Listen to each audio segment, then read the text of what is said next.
This is the most interesting exhibit that there is, and everybody's always like, don't tap on the glass, don't tap on the glass. They really don't care if you tap on the glass.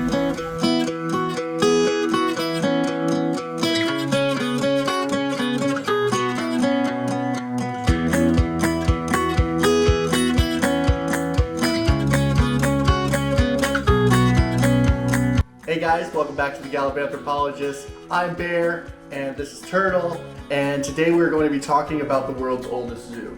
Last week we talked about things to do in Vienna, and one of the things to do was to check out Schönbrunn Palace. On the same property is the Schönbrunn Zoo, or Tiergarten Schönbrunn, and it is the world's oldest zoo, and it is amazing.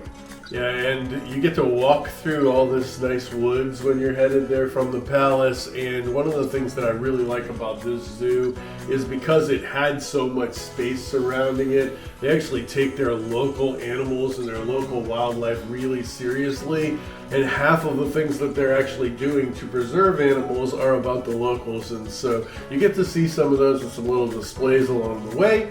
And then we decided to start in the place I was probably dreading the absolute most. I am really terrified of the next animal you're about to see.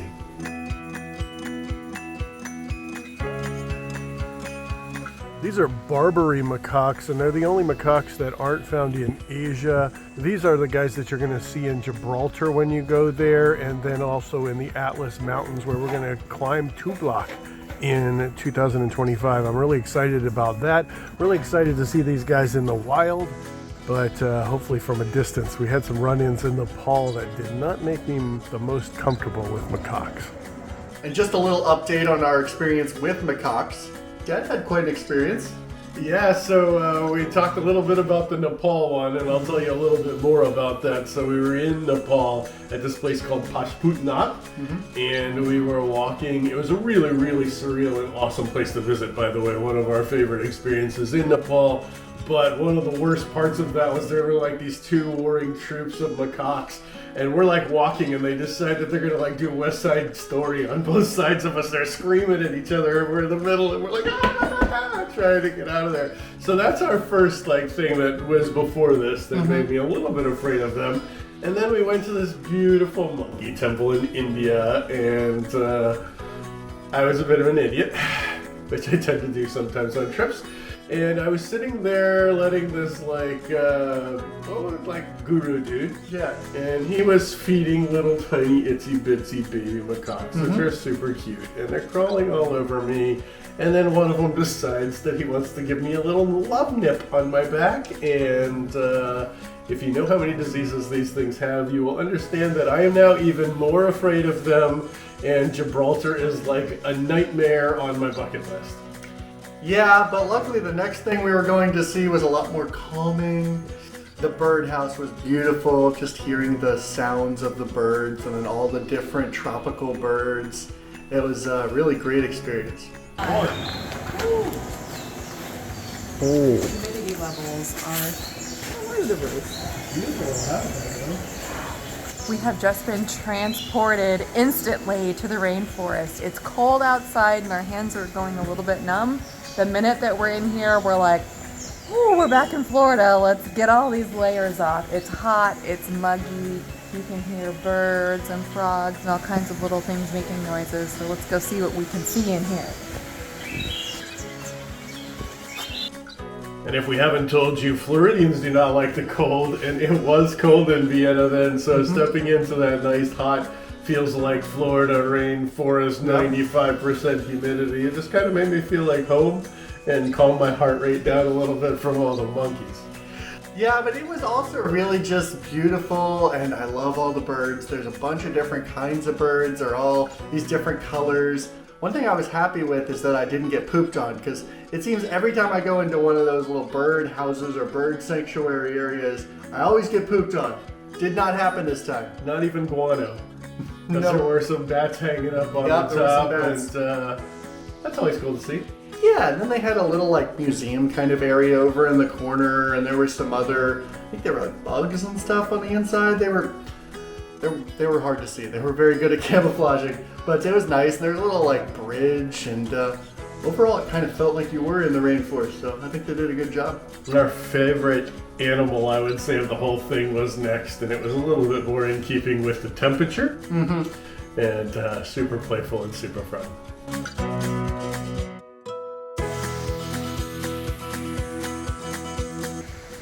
One of the great things about this zoo is not only is it a great place to see wildlife and a large, vast selection of wildlife, but they take really great care of their animals. As the oldest zoo in the world, they've had a lot of practice. And in addition to that, they have wonderful programs that benefit not only the animals that are here in the zoo, but also animals that are going back out into the wild. In fact, some animals are born here specifically so that they can be reintroduced into their natural habitat. One is this polar bear. How cute is she? Behind us, going in for a little swim. It took her a while. She was a little timid about jumping in, but she finally took the plunge, and now she's acting silly for the camera. She's beautiful. They also have I guess you could call it a baby. They have a 2-year-old polar bear in here somewhere. Her name is Finja. She was born here about 2 years ago. And this is really awesome that we get to have this environment, and she gets to live here, and everybody gets to see how awesome they are. Oh, look! She has a tire.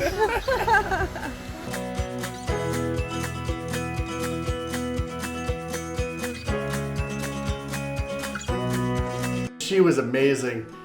She really came out of her shell and started doing a lot of different performances and jumping and stuff. And I think it was cool because you could see her from a distance, but you also could go inside, and then they have a glass wall, and you could see her swimming underwater and doing her little flips and like kicking off the wall and jumping and splashing and still playing with her tire. She was probably the highlight of the entire zoo for me. One of the areas that they're particularly good at, like taking care of the animals and reaching out and trying to help preserve them and stuff, is in the Arctic and in the Antarctic. So while you're there near the polar bears, there are other displays there of animals that are from that general vicinity. Yeah, they had a little like happy foot section with all the different penguins, and they were fun. Some of them just kind of stood there and did nothing, but there were some that were swimming around. And Yeah, like stuff. one. Yeah, like one. Bubbles and chasing after the bubbles and things like that. And then we actually got to go and see some sea lions. And I have to say, now that we've seen Angkor Wat and now that we've seen Machu Picchu, my de facto number one is Galapagos, and one of the main reasons for me to want to go there is to see all the sea lions. They are so graceful and so playful, and I would love to swim with them, except for that I'm really terrified of orcas. Shamu's cute and all, but I don't want a close encounter with that. I want to go like do a belly slide next to them. That looks like a lot Or of fun. just swim on your back and kick around. That's about what I used to do when I would train underwater to hold my breath. And just around the corner is a completely different biome, got a lot warmer, and we saw some lemurs and monkeys and stuff, and then there were these cool cheetahs. Yeah, it was like we were transported from Antarctica directly to the African safari. I'm shadow petting this cheetah. I'll give him a little pets too. There you go, little foot pets. Yep, see, he likes it. He likes it.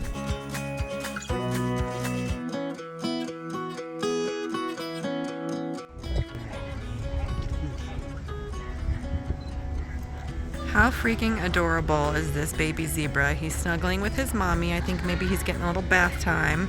And he was born just this past June. So he's about 3 months old, and he's a pretty big guy for 3 months old. So kudos to mama.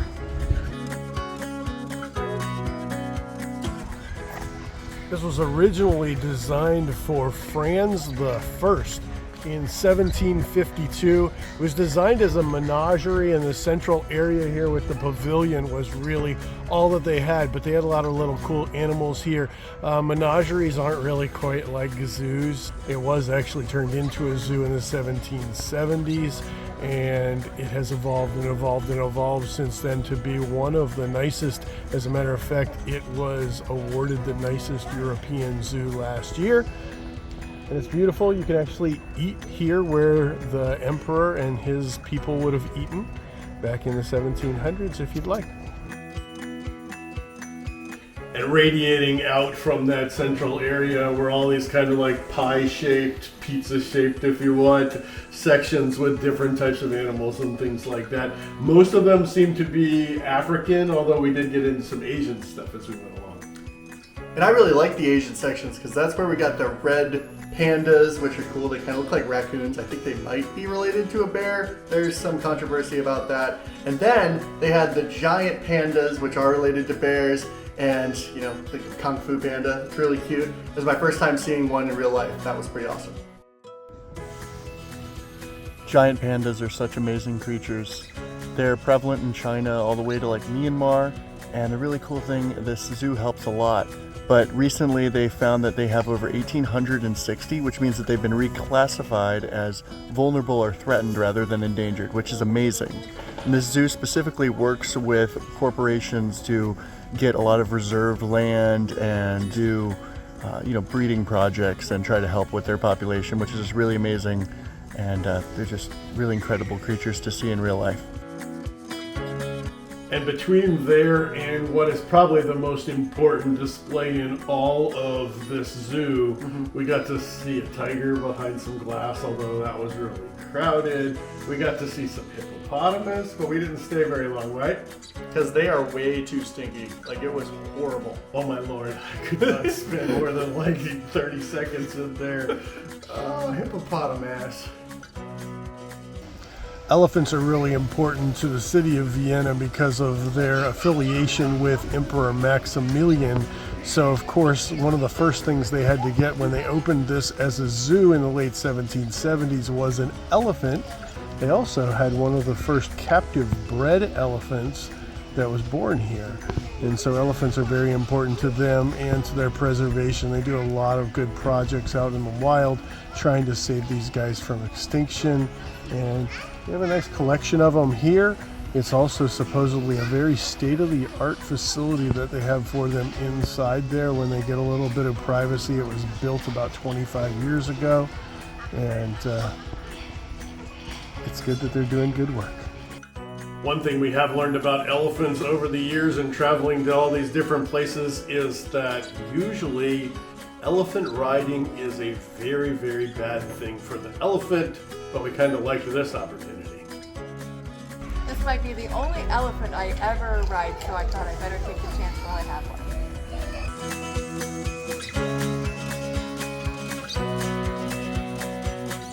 And then we saw some more monkeys, and these are the gibbons. They're really cute. They're really fluffy. Their arms are really long. It kind of helps them walk, which is really cute. But I kind of think in the wild, they might be mean too. They probably carry a lot of diseases, and they'll definitely try to throw their poo at you.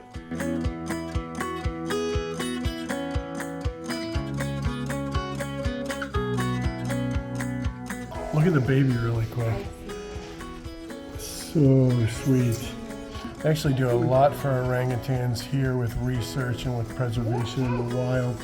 One of the top things in my life maybe was when we were at UCF, we actually had Jane Goodall come in, and there's a chimpanzee rescue in Orlando, and we got to actually feed baby chimpanzees.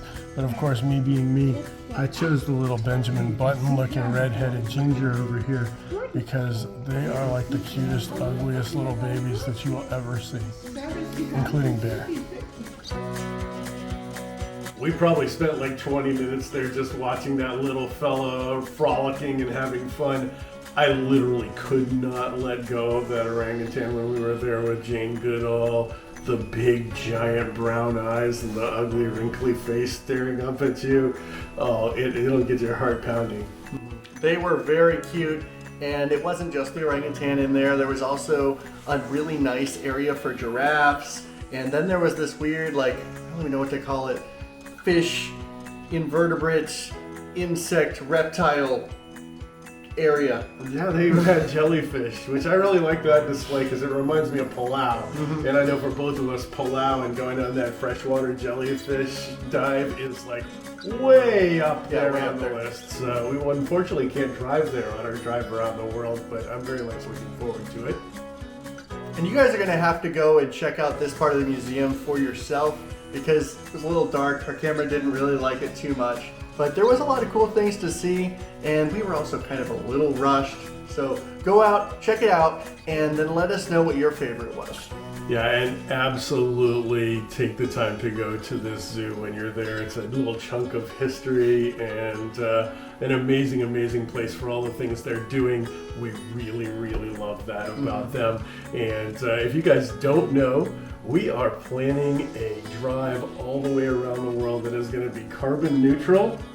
And we plant trees everywhere we go now, so it's definitely important for us to see other people out there and loving nature. Tell us about the things you do for the world, because that's always really encouraging for everybody to read. And we hope that you get there soon. And as always, find yourself on a journey.